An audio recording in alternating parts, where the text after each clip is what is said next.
Hello everyone.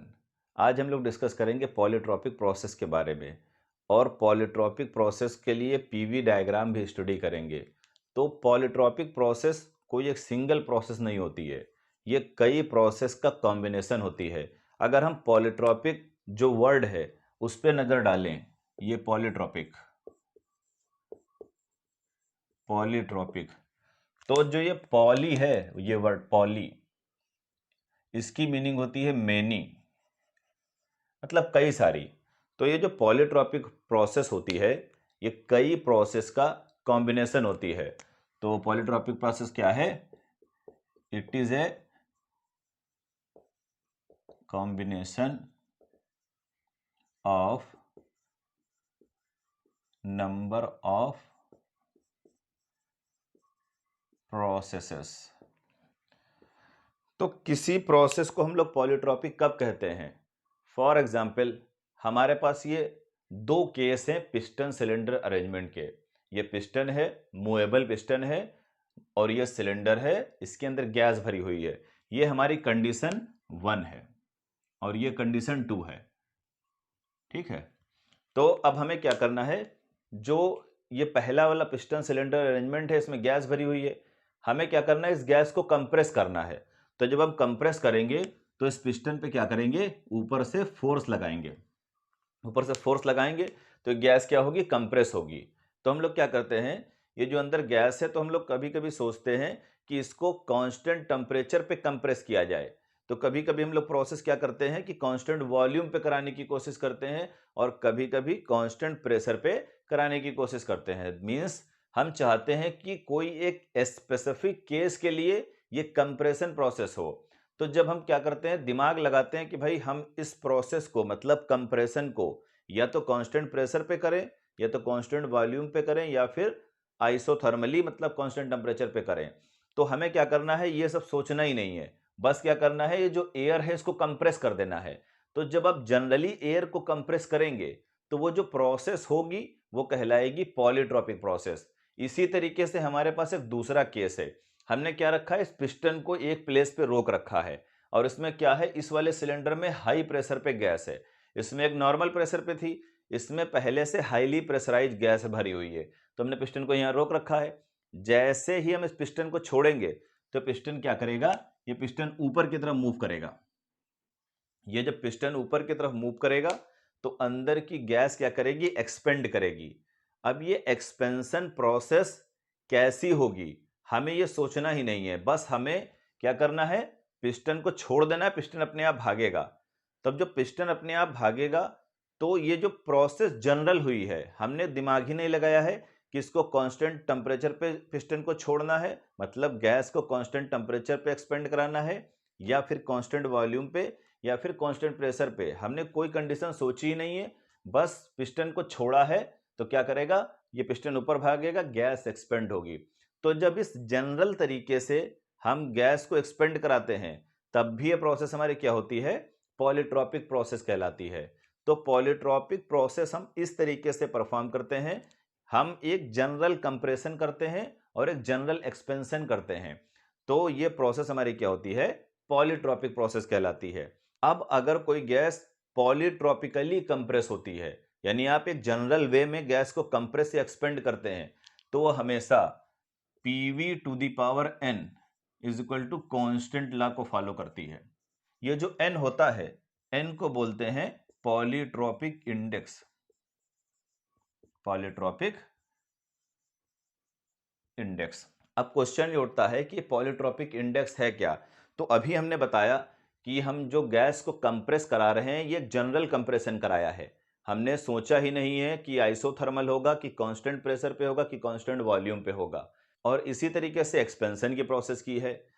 तो ये N decide करता है कि पार्टिकुलर कंप्रेशन या पार्टिकुलर एक्सपेंशन कैसी प्रोसेस के अकॉर्डिंग हुआ है। तो अब हम क्या करते हैं, नंबर ऑफ केसेस लेकर के ये दिखा सकते हैं कि ये जो पॉलीट्रॉपिक इंडेक्स एन होता है यही डिसाइड करता है जो तुमने कंप्रेशन किया है वो आइसोथर्मल होगा, कि कांस्टेंट वॉल्यूम पे होगा, कि कांस्टेंट प्रेशर पे होगा, या तो फिर एडियाबेटिक होगा। तो अब क्या करते हैं, नंबर ऑफ केसेस हम लोग स्टडी करते हैं। तो ये जो n होता है पॉलीट्रॉपिक इंडेक्स, इसकी वैल्यू प्रैक्टिकली तो less than equal to gamma और ग्रेटर देन इक्वल टू 1 होती है। तो ये क्या होती है, जो जनरली हम लोग प्रोसेस परफॉर्म करते हैं डे बाय डे लाइफ में, उसके लिए n less than equal to gamma और ग्रेटर देन इक्वल टू 1 होता है। ये गामा क्या है, ये गामा है स्पेसिफिक हीट रेशियो, जो Cp बाई Cv के बराबर होता है। और इसी तरीके से n की value less than equal to plus infinity, greater than equal to minus infinity, यहां से यहां तक वेरी करती है। तो ये तो प्रैक्टिकल जनरली प्रोसेस होती हैं जो हम डे बाय डे लाइफ में करते हैं, बट n की वैल्यू माइनस इंफिनिटी से प्लस इंफिनिटी के बीच कुछ भी हो सकती है। तो हम क्या करेंगे, प्रैक्टिकल जो लाइफ में हम लोग प्रोसेस करते हैं उसके लिए केसेस लेंगे, और ये केस लेकर के ये दिखा देंगे कि ये जो n है यही डिसाइड करता है कि जो पॉलीट्रॉपिक मतलब जनरल प्रोसेस है वो किस टाइप की है। अगर हमारा पहला केस है, if n is equal to 1, अगर पॉलीट्रॉपिक प्रोसेस में पॉलीट्रॉपिक इंडेक्स की वैल्यू 1 हो जाए तो हम देखें इसमें क्या होगा, PV is equal to constant हो जाएगा, PV is equal to constant हो जाएगा। और हमें पता है कि PV is equal to constant किसके लिए होता है, PV is equal to constant isothermal या फिर कांस्टेंट टेम्परेचर प्रोसेस के लिए होता है। तो ये प्रोसेस कैसी हो जाएगी, कांस्टेंट टेम्परेचर प्रोसेस। अगर आप n की वैल्यू 1 लेते हैं तो यही पॉलीट्रॉपिक इंडेक्स डिसाइड कर देगा कि यही जो पॉलीट्रॉपिक आपने प्रोसेस परफॉर्म की थी वो असल में आइसोथर्मल प्रोसेस है। अब साथ ही साथ इन प्रोसेस के लिए जो हम लोग सीख रहे हैं कि प्रोसेस आइसोथर्मल है या फिर एडियाबेटिक है या फिर कुछ और है, उसके लिए हम लोग पीवी डायग्राम बनाते चलते हैं। तो पहले केस के लिए हम लोग पीवी डायग्राम बना ले साथ ही में, इधर एक्स एक्सिस पे वॉल्यूम ले लें और वाई एक्सिस पे प्रेशर ले लें। तो पहली प्रोसेस कैसी हुई है, आइसोथर्मल मतलब टेम्परेचर कांस्टेंट रहा है। तो हम कंप्रेशन की प्रोसेस कर रहे हैं। मान लो सिस्टम यहां पर था हमारा स्टेट 1 पे, तो हमने क्या किया है, आइसोथर्मल कंप्रेशन किया है। तो इससे यह पता चल रहा है कि प्रेशर वॉल्यूम के इनवर्सली प्रोपोर्शनल है। तो जब आप कंप्रेस करोगे तो प्रेशर बढ़ेगा और वॉल्यूम घटेगा। तो ये प्रोसेस क्या होगी, इस तरीके से होगी, इस तरीके से। ये कब होगा, ये जब होगा जब n इज इक्वल टू क्या होगा, 1 होगा। ठीक है, अब नेक्स्ट केस देखते हैं, तो इसको राइट डाउन कर लीजिए। नेक्स्ट केस देखते हैं, अगर n की वैल्यू 0 है, मतलब पॉलीट्रॉपिक इंडेक्स की वैल्यू 0 है, तो हम लोग क्या देखते हैं, PV to the power n से, जो कि पॉलीट्रॉपिक इक्वेशन के लिए, जो कि पॉलीट्रॉपिक प्रोसेस के लिए इक्वेशन थी, इसमें n क्या रख दें, 0 रख दें। तो PV to the power 0 is equal to constant. अगर हम किसी चीज की पावर 0 लगाते हैं तो उसकी वैल्यू होती है 1। अगर आप x की पावर 0 लगाएं या फिर y की पावर 0 लगाएं तो उसकी वैल्यू होगी 1। तो ये जो V0 होगा या फिर V टू द पावर 0, ये कितनी हो जाएगी, 1 हो जाएगी। तो P क्या हो जाएगा, कांस्टेंट। जब n की वैल्यू 0 होगी तो यही पार्टिकुलर प्रोसेस क्या बन जाएगी, कांस्टेंट प्रेशर प्रोसेस हो जाएगी। तो ये क्या प्रोसेस हो जाएगी, कांस्टेंट प्रेशर, और इसी को हम लोग आइसोबारिक भी बोलते हैं, आइसोबारिक प्रोसेस। तो इसको क्या करें, पीवी डायग्राम पे बना लें जो हम लोग स्टडी कर रहे हैं। हम लोगों ने क्या किया है, n0 लिया है जिससे प्रेशर कांस्टेंट रहा है। तो जब कांस्टेंट प्रेशर रखेंगे, हम लोग क्या कर रहे हैं, कांस्टेंट प्रेशर पे कंप्रेशन कर रहे हैं। तो जब हम कांस्टेंट प्रेशर पे कंप्रेशन करेंगे तो वॉल्यूम क्या करेगा, हमारा कम हो जाएगा। तो इस तरीके से प्रोसेस होगी, अंदर की तरफ ये आएगी। तो ये कब होगी, जब n हमारा होगा 0। अब क्या करें, केस थर्ड देखें। अगर n की वैल्यू है गामा, गामा हमने बताया था क्या होता है, गामा जो होता है, gamma is equal to Cp by CV होता है। Cp होता है specific heat at constant pressure, CV होता है specific heat at constant volume. तो ये डिफरेंट डिफरेंट गैस के लिए गामा की वैल्यू डिफरेंट डिफरेंट होती है। गामा की वैल्यू 1.67 होती है मोनोटॉमिक गैस के लिए, और इसकी वैल्यू होती है 1.4 डायटोमिक के लिए, और गामा की वैल्यू होती है 1.33 पॉलीएटॉमिक के लिए। तो अगर n की वैल्यू क्या हो जाए, गामा हो जाए, तो यही प्रोसेस हमारी जो पॉलीट्रॉपिक है वो हो जाएगी PV to the power gamma is equal to constant के। तो हमें पता है कि जब process PV to the power gamma is equal to constant law को फॉलो करती है तो वो प्रोसेस एडियाबेटिक प्रोसेस कहलाती है। तो यही जो पॉलीट्रॉपिक प्रोसेस थी हमारी वो क्या बदल जाएगी, एडियाबेटिक प्रोसेस में। वो कब होगा, जब पॉलीट्रॉपिक इंडेक्स की वैल्यू गामा हो जाएगी। तो यही प्रोसेस हमारी क्या हो जाएगी, एडियाबेटिक। ठीक है, तो एडियाबेटिक प्रोसेस क्या है, हमें ऑलरेडी पता है कि वो प्रोसेस जिसमें हीट ट्रांसफर ना हो। तो हम लोग क्या करें, इस प्रोसेस को पहले केस के लिए किस पे ड्रॉ कर लें, पीवी डायग्राम पे। तो एडियाबेटिक कंप्रेशन हो रहा है, तो ये कैसी जाएगी, ये इस तरीके से ऊपर की तरफ जाएगी। तो ये कब होगा, ये जब होगा जब n इज इक्वल टू क्या हो जाएगा, गामा। अब क्वेश्चन ये उठ रहा है कि आइसोथर्मल और एडियाबेटिक तो बिल्कुल दोनों एक जैसे लग रही हैं, बट हमें यह पता है कि जो एडियाबेटिक प्रोसेस होती है उसका स्लोप आइसोथर्मल से ज्यादा होता है। तो ये हमेशा जो प्रोसेस होगी एडियाबेटिक वो आइसोथर्मल से ऊपर बनेगी, तभी तो इसका स्लोप क्या होगा, ज्यादा होगा कंपेयर टू आइसोथर्मल के। नेक्स्ट केस देख लें, केस 4। अगर जो हमारा n है इसकी वैल्यू इन्फिनिटी हो जाए। अब नेक्स्ट केस देख रहे हैं कि जब n की वैल्यू इन्फिनिटी है तो यही जनरल प्रोसेस अब किस टाइप की प्रोसेस में बदलेगी। तो pv to the power infinity is equal to constant. ठीक है, तो v to the power infinity तो हमें ऐसे डायरेक्ट पता नहीं चल पाएगा, क्योंकि हमें पता है किसी भी की पावर अगर जो इन्फिनिटी लगी होती है तो उसकी वैल्यू होती है इन्फिनिटी। तो इसके लिए क्या करेंगे, ये जो हमारे पास जनरल केस है, कौन सा केस, पॉलीट्रॉपिक प्रोसेस वाला। तो पॉलीट्रॉपिक प्रोसेस को क्या करें, इक्वेशन 1 दे दें। इसी पॉलीट्रॉपिक प्रोसेस को क्या करें, हम लोग पार्शियली डिफरेंशिएट कर दें, क्योंकि PV to the power infinity से हमें ये पता नहीं चल पा रहा है कि ये पार्टिकुलर प्रोसेस किस टाइप की होगी। तो जब हम इसको पार्शियली डिफरेंशिएट करेंगे तो हमें क्या मिलेगा, एक रिजल्ट मिल जाएगा। तो D P V to the power N is equal to D C. तो ये डी क्या मतलब है, पार्शियल डिफरेंशिएशन, सी मतलब कांस्टेंट। तो ये दो फंक्शन है, तो दो फंक्शन का जैसे हम लोग डिफरेंशिएशन करते हैं इसको वैसे डिफरेंशिएट करेंगे। तो हम लोग पहले क्या लिखते हैं, फर्स्ट वाला into differentiation second term plus second term differentiation first term is equal to 0, क्योंकि कांस्टेंट का डिफरेंशिएशन क्या होता है, 0 होता है।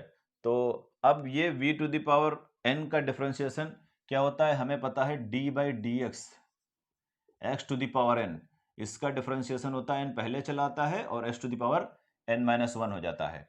तो ये डिफरेंशिएशन का जो जनरल फार्मूला होता है वो यहीं लगा देंगे, तो हो जाएगा p v to the power n-1 और n पहले आ जाएगा। ठीक है, n क्या करेगा, पहले आ जाएगा और v to the power n-1 हो जाएगा। क्योंकि पार्शियल डिफरेंशिएशन हुआ है तो हम लोग dv भी लिखेंगे साथ में, plus v to the power n है dp इज इक्वल टू 0। ये वाला टर्म इधर लेके चले जाएं तो हमारा क्या हो जाएगा, P N V to the power n-1 dv is equal to minus V to the power n dp।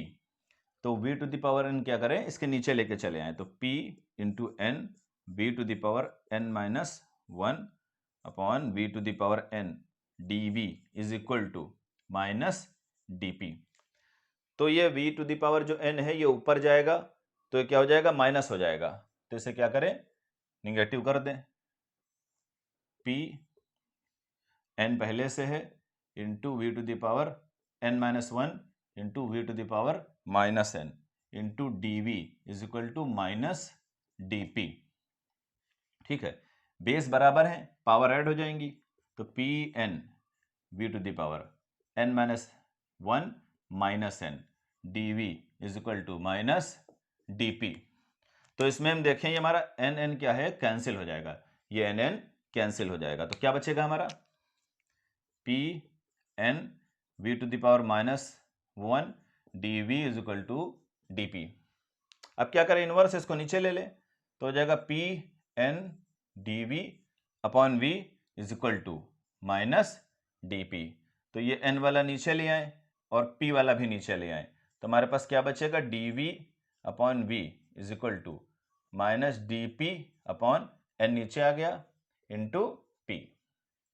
ठीक है, अब क्या करें, एन को हमने क्या लिया है, एन को इन्फिनिटी लिया है। अब इस इक्वेशन में क्या रख दें, एन को इन्फिनिटी रख दें, तो क्या हो जाएगा हमारा नेक्स्ट, तो नेक्स्ट हमारा हो जाएगा dv upon v is equal to minus dp upon infinity into p।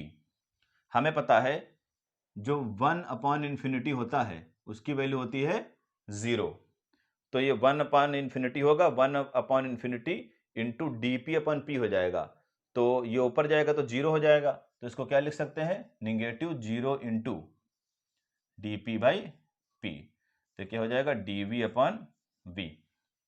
ठीक है, तो 0 से मल्टीप्लाई होगा, ये टर्म पूरा 0 हो जाएगा। नेक्स्ट लिखें तो हमारा टर्म क्या आ जाएगा, तो नेक्स्ट हमारा आ जाएगा dv upon v is equal to 0। तो ये नोट कर लें, देन नेक्स्ट प्रोसीड करें। अब देखते हैं वो क्या होगा, dv upon v equal to 0। बस समझो ये क्वेश्चन हमारी यहां तक आई थी, इसको हमने इधर लिख दिया है, तो v को इधर मल्टीप्लाई कर दें, तो जब मल्टीप्लाई करेंगे तो 0 हो जाएगा, dv इज इक्वल टू 0 आ जाएगा। अब क्या करें, दोनों तरफ इंटीग्रेट कर दें, इंटीग्रेटिंग बोथ साइड्स, तो integration dv is equal to integration 0। तो dv का हमें इंटीग्रेशन पता है v होगा, और 0 हमें पता है इसका इंटीग्रेशन क्या होगा, कांस्टेंट, क्योंकि अगर x है या फिर कोई कांस्टेंट है तो हमें पता है कि जो कांस्टेंट का डिफरेंशिएशन होता है वो 0 होता है, और 0 का इंटीग्रेशन क्या हो जाता है, एक कांस्टेंट ऐड हो जाता है, तो v क्या हो जाएगा, कांस्टेंट हो जाएगा। तो इससे हमें यह पता चला कि जब हम n is equal to infinity रखेंगे तो हमारी प्रोसेस क्या हो जाएगी, कांस्टेंट वॉल्यूम प्रोसेस। तो प्रोसेस क्या हो जाएगी, कांस्टेंट वॉल्यूम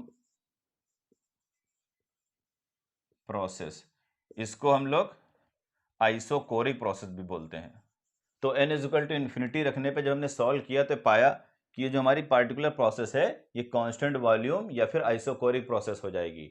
तो अब क्या करें, ये जो हमने v इक्वल टू कांस्टेंट लिया है तो इसको क्या करें, पीवी डायग्राम पे ड्रॉ कर लें। तो देखिए कांस्टेंट वॉल्यूम क्या होगा, तो हम लोग क्या कर रहे हैं, कंप्रेशन कर रहे हैं। अगर कांस्टेंट वॉल्यूम पे कंप्रेशन करेंगे तो हमारा प्रेशर क्या करेगा, बढ़ जाएगा। तो ये इस तरीके से जाएगा, किसके लिए, n is equal to infinity के लिए।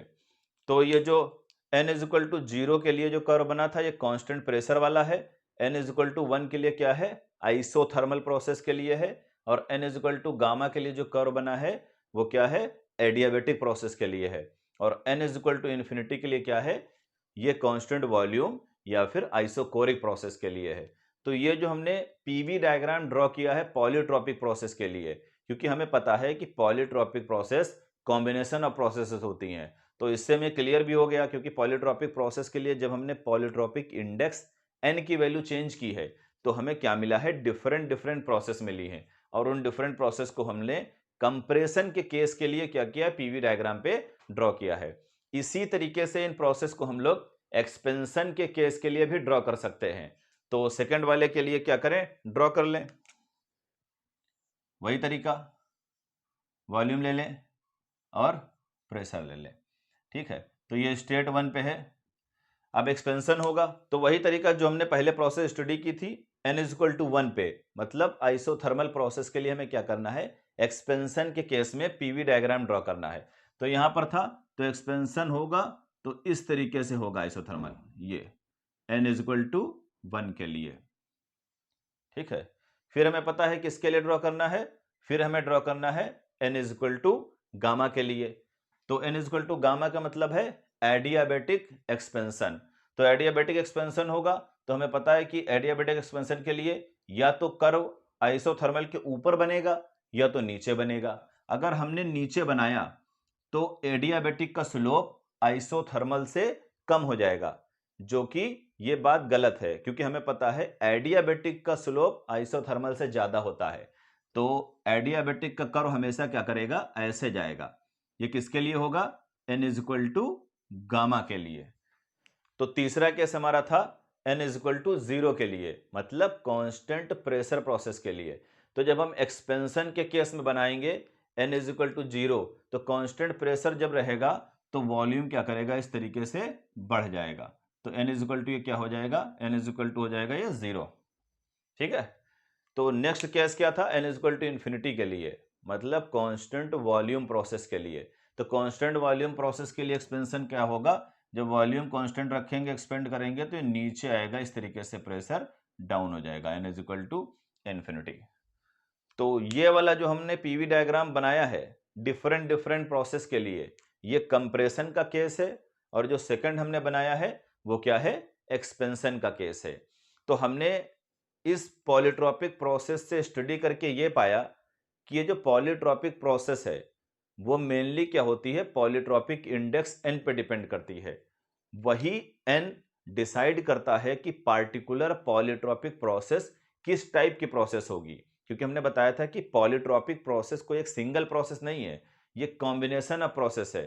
तो आपने क्या किया, एक जनरल प्रोसेस परफॉर्म कराई, या फिर आपने कंप्रेशन किया, या तो आपने एक्सपेंशन किया, तो वो प्रोसेस कैसी होगी वो डिसाइड करेगा n। तो जो भी हम लोगों ने जनरल प्रोसेस डिस्कस किया, मतलब polytropic process, PV to the power n is equal to constant. अब n की वैल्यू चेंज होने पे जो टाइप ऑफ प्रोसेस हमें मिली है उसके लिए हम लोग क्या कर ले, एक चार्ट बना लें, ये बहुत इंपॉर्टेंट चार्ट है। तो हम लोग एक तरफ क्या ले लें, वैल्यू ऑफ n ले लें, मतलब पॉलीट्रॉपिक इंडेक्स की वैल्यू कितनी है ये हम लोग डिसाइड कर चुके हैं। फिर जो ये जनरल इक्वेशन है हमारी, मतलब polytropic equation PV to the power n is equal to constant, ये कैसा फॉर्म लेगी जब हम n की वैल्यू चेंज करेंगे, और ये हमारी टाइप ऑफ प्रोसेस कि वो प्रोसेस होगी किस टाइप की। तो पहला जब हमने पॉलीट्रॉपिक इंडेक्स की वैल्यू 1 ली थी, तो हमारी यही जनरल इक्वेशन किस में बदल गई थी, PV is equal to constant में। तो इस प्रोसेस को हमने बोला था आइसोथर्मल प्रोसेस। फिर जब हमने n की वैल्यू 0 ली थी, मतलब पॉलीट्रॉपिक इंडेक्स की वैल्यू जब 0 ली थी, तो यही हमारी जनरल इक्वेशन बदल गई थी कांस्टेंट प्रेशर प्रोसेस में, मतलब P is equal to C। तो इसी को हमने बोला था कांस्टेंट प्रेशर प्रोसेस या फिर आइसोबारिक प्रोसेस। फिर थर्ड केस हमने लिया था n की वैल्यू गामा।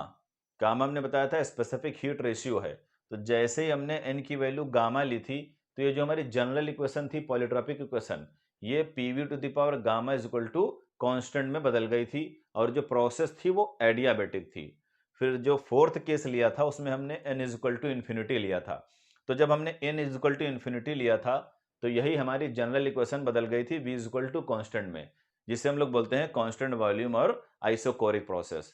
तो यहाँ ये क्लियर हो जाता है कि पॉलीट्रॉपिक प्रोसेस क्या है, कॉम्बिनेशन ऑफ प्रोसेस है, और वो कॉम्बिनेशन ऑफ प्रोसेस में पार्टिकुलर किस टाइप की प्रोसेस होगी ये डिसाइड करता है पॉलीट्रॉपिक इंडेक्स। तो यहाँ हमारा लेक्चर कंप्लीट हुआ। Thanks for watching.